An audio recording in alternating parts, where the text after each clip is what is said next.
Hello friends, welcome to our channel physics bio. अब देखेंगे meiosis. Mitosis complete हो गया है। माइटोसिस में क्या देख रहे थे हम लोग कि एक पेरेंट सेल से दो डॉटर न्यूक्लियाई दो डॉटर सेल में डिवाइड हो रहा है। लेकिन जो डिप्लॉयड ऑर्गेनिज्म था, डिप्लॉयड मतलब जो diploid mother cell two n था, उतना ही क्रोमोजोम पेरेंट सेल में भी डिवाइड हो रहा था। एक सबसे चीज में हो रहा था, माइटोसिस में हो रहा था। माइटोसिस में जितना नंबर ऑफ क्रोमोजोम मदर के में था, उतने ही number of chromosome daughter cell में भी था। सेम नंबर ऑफ क्रोमोजोम मतलब उसमें इक्वेशनल डिवीजन हो रहा था। इक्वेशनल मतलब सेम नंबर ऑफ क्रोमोजोम जितना पेरेंट के में उतना मदर के में। लेकिन मियोसिस मियोसिस में जो पेरेंट से डिप्लॉयड रहेगा, तो मियोसिस में क्या होगा, उसका रिडक्शनल डिवीजन होगा, हैप्लॉइड बन जाएगा। डिप्लॉयड था तो हैप्लॉइड हो जाएगा। 46 ऑफ क्रोमोजोम था मदर के में रहेगा, तो डॉटर के में क्या बन जाएगा, 23 नंबर ऑफ क्रोमोजोम। इसको बोल सकते हैं haploid production of chromosome is called meiosis. इसमें क्या हो रहा है, हैप्लॉइड सेट का प्रोडक्शन हो रहा है क्रोमोजोम का। डिप्लॉयड था वो हैप्लॉइड में कन्वर्ट हो जा रहा है। उसी को बोलते हैं, प्रोसेस को बोलते हैं मियोसिस। तो मियोसिस इंपॉर्टेंट किस लिए है, क्यों मतलब मियोसिस होता है? For gamete formation. मेन इसका रोल क्या है? फॉर गेमेट फॉर्मेशन में मियोसिस होता है। गेमेट में mother cell 2n46 number of chromosome रहता है, वो डिवाइड करके 23 नंबर ऑफ क्रोमोजोम हो जाता है। एक मदर सेल से एक मदर सेल से 4 हैप्लॉइड सेट ऑफ क्रोमोजोम बनता है, किसमें, मियोसिस में। एक मदर सेल से 4 हैप्लॉइड सेट ऑफ क्रोमोजोम बनता है, किसमें, मियोसिस में। और माइटोसिस में क्या हो रहा था, एक मदर सेल से दो डॉटर सेल बन रहे थे, लेकिन इक्वल डिप्लॉयड ऑर्गेनिज्म ही था। मदर भी डिप्लॉयड था और डॉटर भी डिप्लॉयड था। ये माइटोसिस में था। लेकिन मियोसिस में मदर होंगे डिप्लॉयड और डॉटर सेल होंगे हैप्लॉइड। इसको बोलते हैं रिडक्शनल डिवीजन। तो देखते हैं meiosis, the production of haploid set of chromosome. मैं आपको ही बताया, the production of haploid set of chromosome is called known as meiosis. Meiosis में देखिए, हम लोग पेरेंट मदर सेल में, पेरेंट क्रोमोजोम में बोल सकते हो 46 नंबर ऑफ क्रोमोजोम रहते हैं। जब ये डिवाइड का होते हैं, मियोसिस 1 होगा। मियोसिस दो ठो फिजिक्स में डिफ्रेंशिएट है। पहला मियोसिस 1 और मियोसिस 2। क्या होगा, मियोसिस 1 होगा, फिर सेकंड मियोसिस 2 होगा। तो जब मियोसिस 1 होगा सबसे पहले, तो 20 कितना क्रोमोजोम, 23। इसका क्या हो रहा है, इसका क्या डिवाइड हो रहा है, जो पेरेंट मदर सेल था वो मियोसिस करके दो ठो डॉटर सेल में डिवाइड हो गया। जो पेरेंट सेल था वो डिवीजन करके दो ठो डॉटर सेल में डिवाइड हो गया। ये था 46 नंबर ऑफ क्रोमोजोम, ये था 23। किस प्रोसेस से, मियोसिस 1। ये क्या क्या है, मियोसिस 1 करके दो ठो सेल में डिवाइड हो गए हैं, मियोसिस 1। इसको बोलते हैं रिडक्शनल डिवीजन। क्या बोलते हैं, रिडक्शनल डिवीजन। क्यों बोलते हैं रिडक्शनल डिवीजन? क्यों मैं इसमें क्या हो रहा है, इसमें रिडक्ट हो रहा है, उसे इसका नाम पड़ेगा रिडक्शनल डिवीजन। जितना नंबर ऑफ क्रोमोजोम पेरेंट के में था, उससे जस्ट हाफ हो गया है। इसमें 46 था, तो इसमें 23 और 23। ये फर्स्ट प्रोसेस है। इसमें मियोसिस 1 में एक पेरेंट सेल से दो ठो डॉटर सेल से डिवाइड हो गया है। इसको बोलते हैं रिडक्शनल डिवीजन। अब मियोसिस 2 में क्या होगा, मियोसिस 2 में रिडक्शनल डिवीजन नहीं होता। मियोसिस 2 में रिडक्शनल डिवीजन नहीं होता। इसमें कौन सा बना होता है, इसमें होता है इक्वेशनल डिवीजन। जितना क्रोमोजोम फिर से मतलब जिसमें कुछ मियोसिस 1 में था, उतना ही क्रोमोजोम इसमें होता है, उसीलिए इसको बोलते हैं इक्वेशनल डिवीजन। लेकिन क्या होता है, खाली नंबर इंक्रीज करता है। नंबर मतलब इसमें दो था, किसमें दो था, मियोसिस 1 में दो था, लेकिन इसमें 4 बन जाएंगे। मियोसिस 1 में दो ठो बनना था, फिर ये 2 से 4 बन जाएंगे। किसमें, किस प्रोसेस से, मियोसिस 2 में। मियोसिस 2 में इसको क्या बोलेंगे, इस प्रोसेस को बोलते हैं इक्वेशनल डिवीजन। क्योंकि पूरा मतलब जितना क्रोमोजोम 23 था, उतना ही 23 डॉट फिर से डिवाइड हुआ है, तो 23 है। उससे उसका नाम है इक्वेशनल। इसको सिर्फ बोलते हैं इक्वेशनल डिवीजन, इक्वेशनल डिवीजन। तो ध्यान से समझे क्या हो रहा है इधर, क्या प्रोसेस हो रहा है। पेरेंट में कितना क्रोमोजोम है रहता है, एक मतलब डिप्लॉयड ऑर्गेनिज्म। एक कौन सा ऑर्गेनिज्म है, डिप्लॉयड ऑर्गेनिज्म में 46 नंबर ऑफ क्रोमोजोम प्रेजेंट रहता है, हम लोग पता है। 46 क्रोमोजोम रहता है। फिर मियोसिस 1 करेगा, पहला प्रोसेस करेगा मियोसिस 1। मियोसिस 1 में क्या होगा, रिडक्शनल डिवीजन होगा। रिडक्शनल डिवीजन होगा तो क्रोमोजोम हाफ हो जाएगा। जितना पेरेंट सेल में क्रोमोजोम रहेगा वो जस्ट हाफ हो जाएगा। इसमें 46 है तो 26 दो ठो सेल में डिवाइड होगा, हर एक में रिडक्शन होगा, हाफ हो जाएगा क्रोमोजोम। फिर म्योसिस सिस्टम में क्या होगा, फिर से इक्वेशनल डिवीजन होगा। उसमें इक्वेशनल मतलब सेम, जितना क्रोमोजोम 23 इसमें है तो इसमें भी 23 रहेंगे, लेकिन एक से दो बन जाएगा। तो हम लोग का एंड प्रोडक्ट क्या है, the production of haploid set of chromosome. इसमें क्या प्रोडक्शन कर रहे हैं हम लोग, हैप्लॉइड सेट ऑफ क्रोमोजोम का प्रोडक्शन कर रहे हैं। वो एक से चार बन गया, उसे बोलते हैं म्योसिस।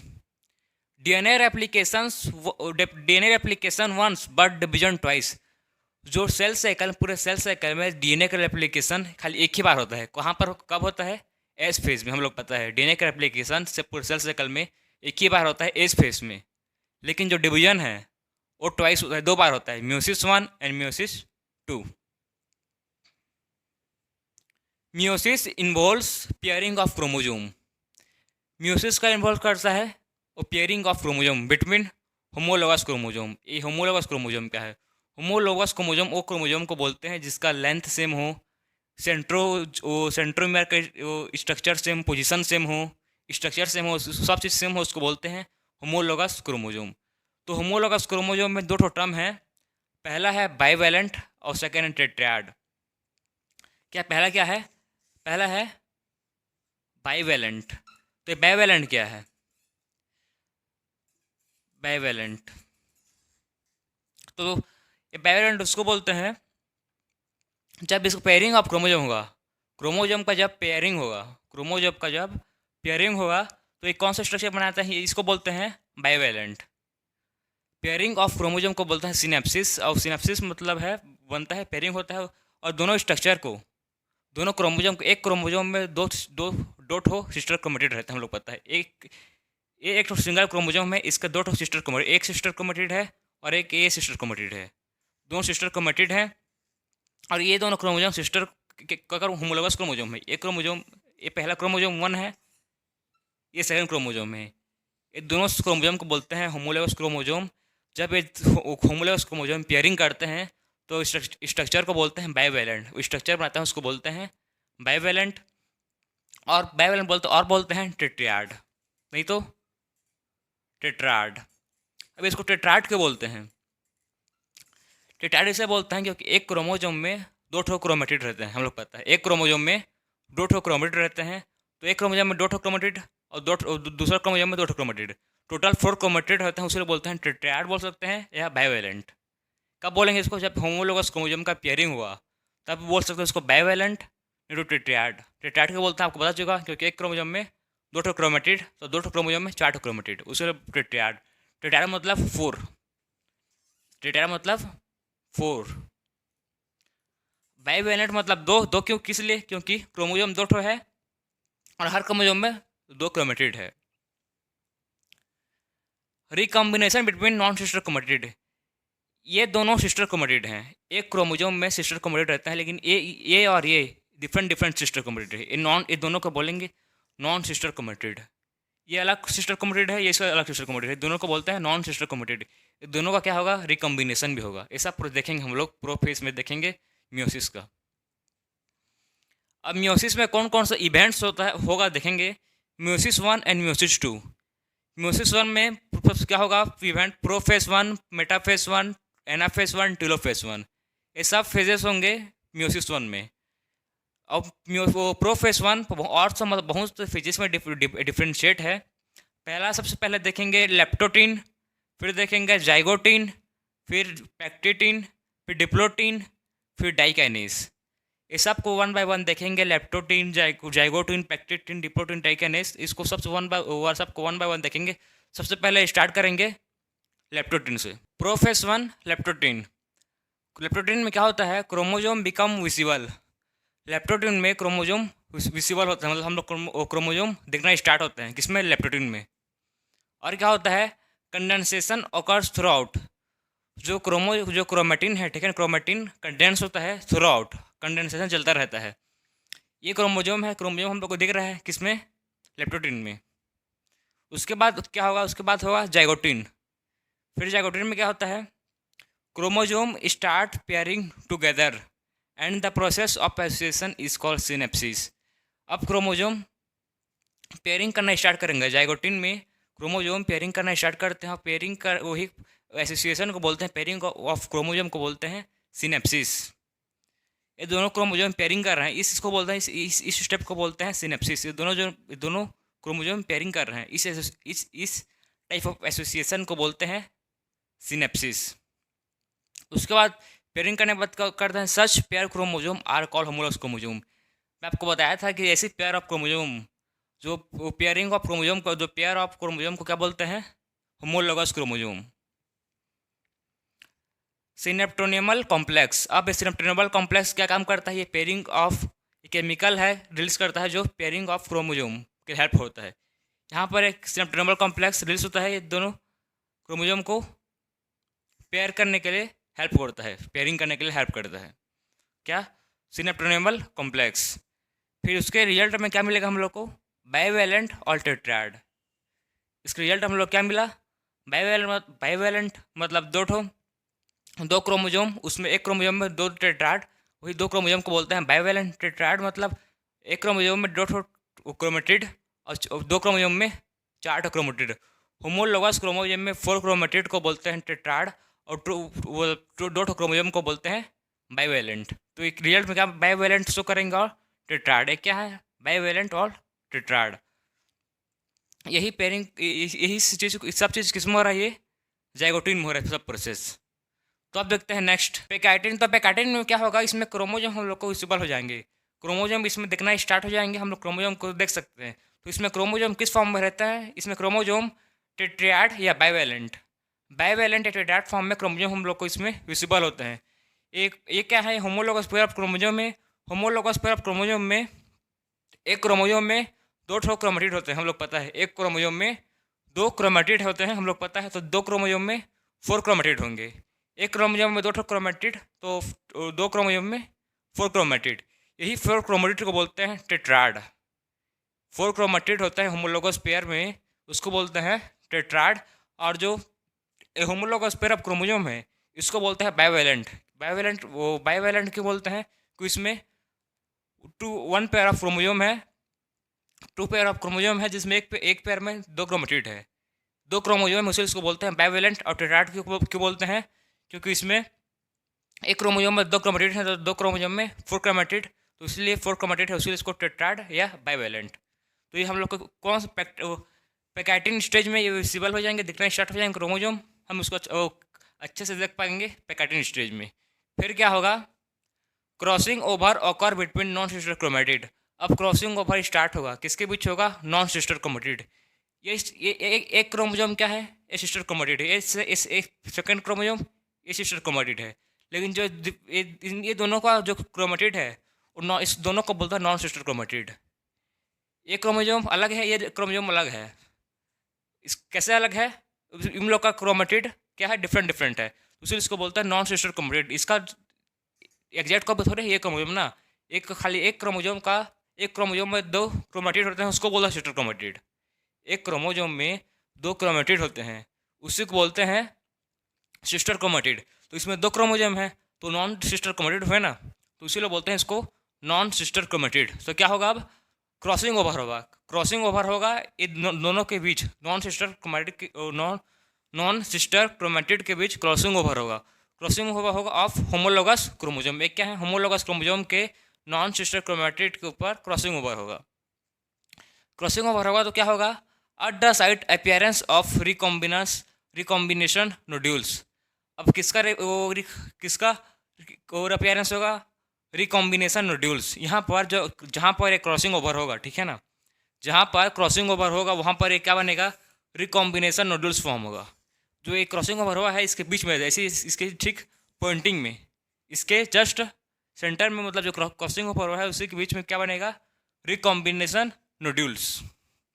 फिर नेक्स्ट स्टेज में क्या होगा? Crossing over is exchange of genetic material. Crossing over क्यों हो रहा है? क्रॉसिंग ओवर इसलिए हो रहा है क्योंकि उसमें जेनेटिक मटेरियल का चेंज हो और वेरिएशन हो। जो न्यू डॉटर सेल बनेंगे उसमें क्या होगा? वेरिएशन होनी चाहिए, उसीलिए क्या होगा? क्रॉसिंग ओवर होगा। इसमें क्रॉसिंग ओवर में किसका चेंज होता है? जेनेटिक मटेरियल का चेंज होगा क्रॉसिंग ओवर में। फिर नेक्स्ट स्टेज में क्या होगा, crossing over leads to recombination of genetic material on two chromosome. अब क्रॉसिंग ओवर क्या करवाता है, क्या लेट करवाता है, इसमें रिकॉम्बिनेशन होगा। रिकॉम्बिनेशन मतलब जो जो इसका क्रोमोजोम था, अब इसको मान लेते हैं क्रोमोजोम वन, इसको क्रोमोजोम टू, ये दोनों क्या है, होमोलोगस क्रोमोजोम है। जो जो क्रोमोजोम वन था और क्रोमोजोम टू है, इसका जो क्रोमोजोम क्रॉसिंग ओवर होता है तो इसका ये पार्ट काट के इसमें लग जाता है और इसका पार्ट काट के इसमें लग जाता है, तो इसे बोलता है रिकॉम्बिनेशन। रिकॉम्बिनेंट हो गया, इसका उसमें चल गया, उसका इसमें आ गया, तो इसमें क्या हो रहा है, इसमें जेनेटिक मटेरियल का एक्सचेंज हो रहा है, रिकॉम्बिनेशन हो रहा है। इसका पार्ट इसमें आ गया, इसका पार्ट इसमें आ गया। इसीलिए देखो, जो ब्लू पार्ट है, जो सेकंड क्रोमोजोम है, जो ब्लू पार्ट का था वो अब ब्लैक क्रोमोजोम में आ गया, और जो ब्लैक पार्ट था वो किस में आ गया, ब्लू पार्ट में आ गया। तो इसे बोलते हैं रिकॉम्बिनेशन। अब देखेंगे नेक्स्ट, अब ये क्या है, इसी मतलब recombination between homologous chromosome is completed by end of pachytene. जो रिकॉम्बिनेशन होगा होमोलोगस क्रोमोजोम में, ये क्या है, होमोलोगस क्रोमोजोम में जब रिकॉम्बिनेशन होगा यही बताता है कि हम लोग कि अब पेकाइटिन स्टेज कंप्लीट होगा। अब नेक्स्ट स्टेज स्टार्ट होगा डिप्लोटिन। डिप्लोटिन में क्या क्या होगा, इसमें मेन होता है डिसोल्यूशन ऑफ सिनेप्टोनेमल कॉम्प्लेक्स। इसमें किसका डिसोल्यूशन होगा, डिसोल्यूशन मतलब अब उसका जो जो सिनेप्टोनेमल कॉम्प्लेक्स बना था वो डिजॉल्व होगा, डिसोल्यूशन होगा।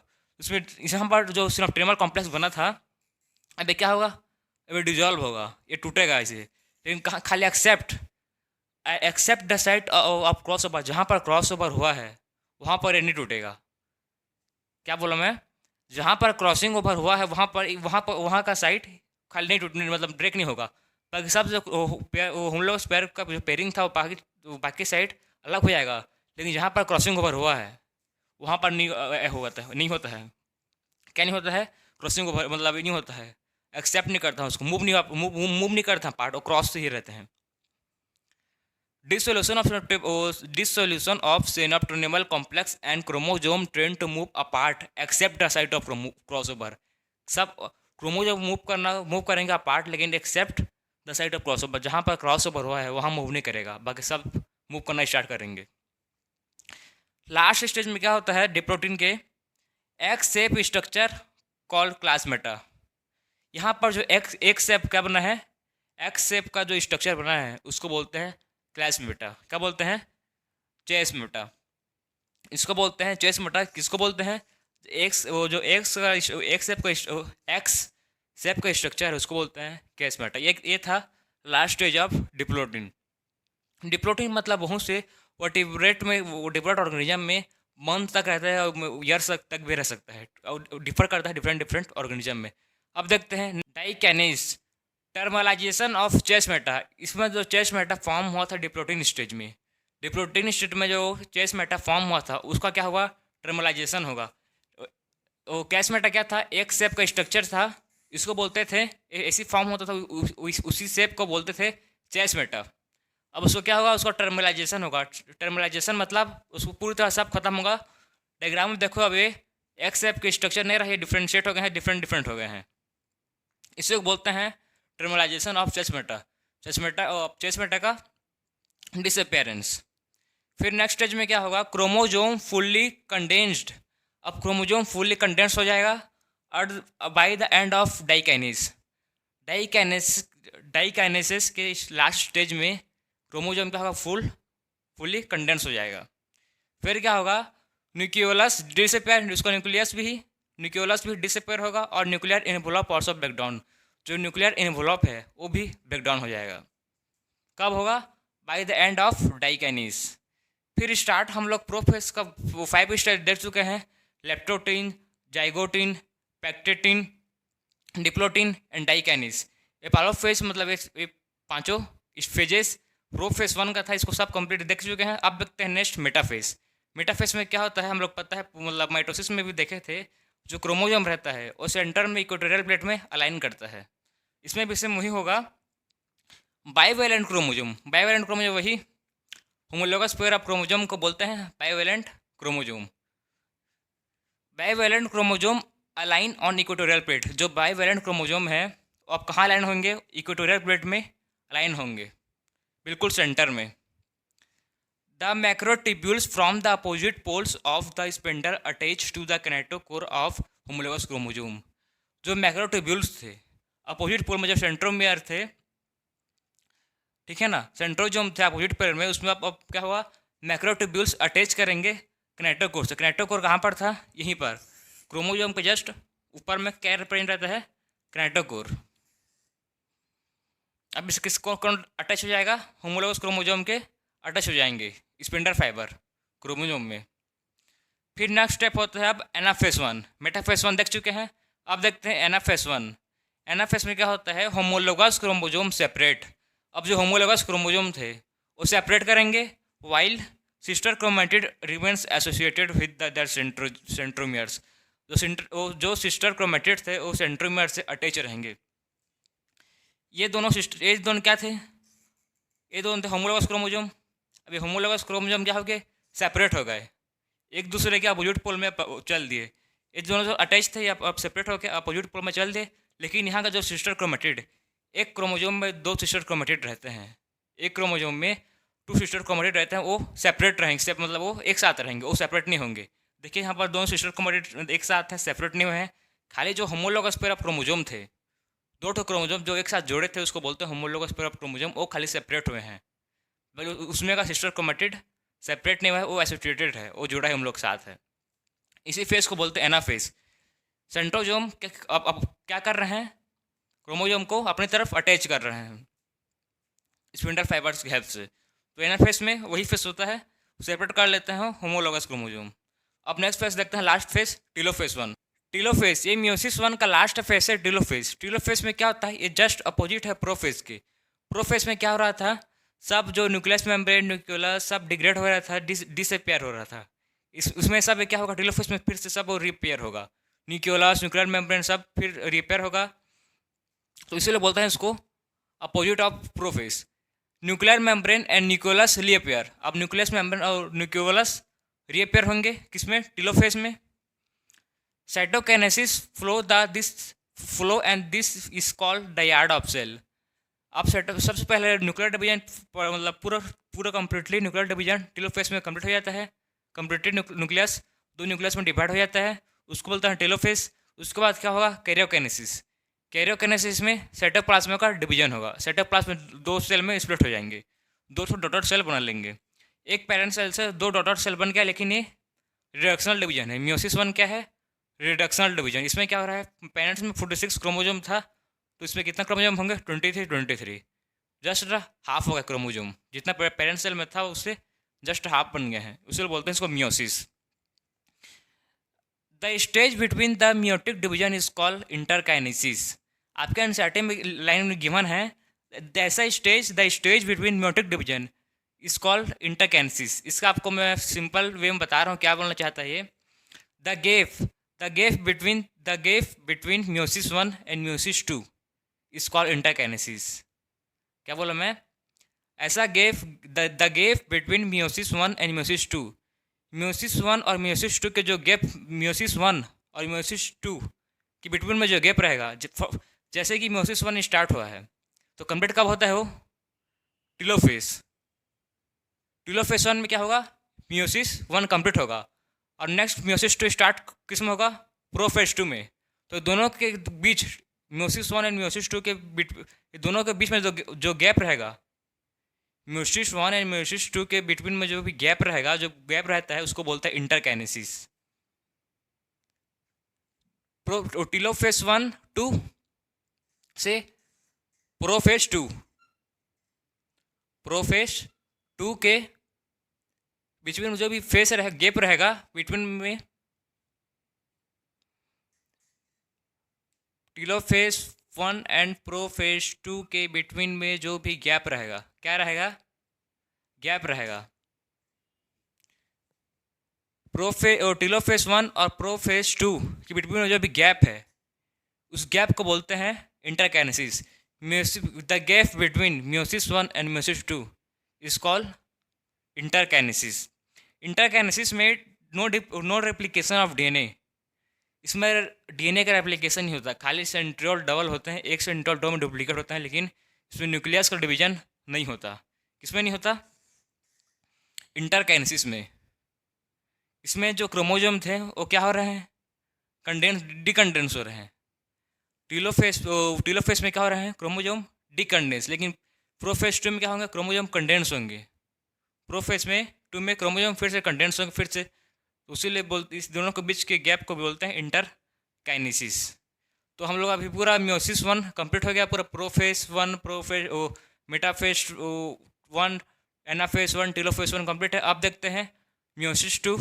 अब देखते हैं म्योसिस 2।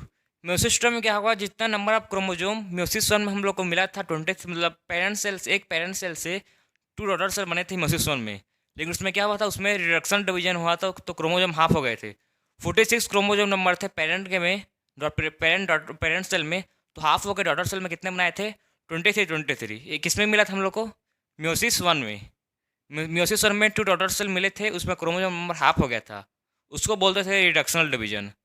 अब म्योसिस में देखेंगे, जितना क्रोमोजोम नंबर म्योसिस 1 में था, वो उतना ही क्रोमोजोम नंबर म्योसिस 2 में रहेगा। इसलिए इसको बोलते हैं इक्वेशनल डिवीजन। इक्वेशनल डिवीजन क्यों बोलते हैं, क्योंकि किसमें क्रोमोजोम नंबर और डिवाइड नहीं होगा, खाली 2 सेल बने थे किसमें, म्योसिस 1 में, तो इसमें कितने बनेंगे, इसमें 4 सेल बनेंगे। म्योसिस 2 में 4 सेल बनेंगे, इसीलिए इसको बोलते हैं इक्वेशनल डिवीजन। इसमें क्रोमोजोम नंबर डिवाइड होता है, जितना क्रोमोजोम नंबर म्योसिस 1 में था, सेम उतना ही क्रोमोजोम नंबर म्योसिस 2 में रहेगा।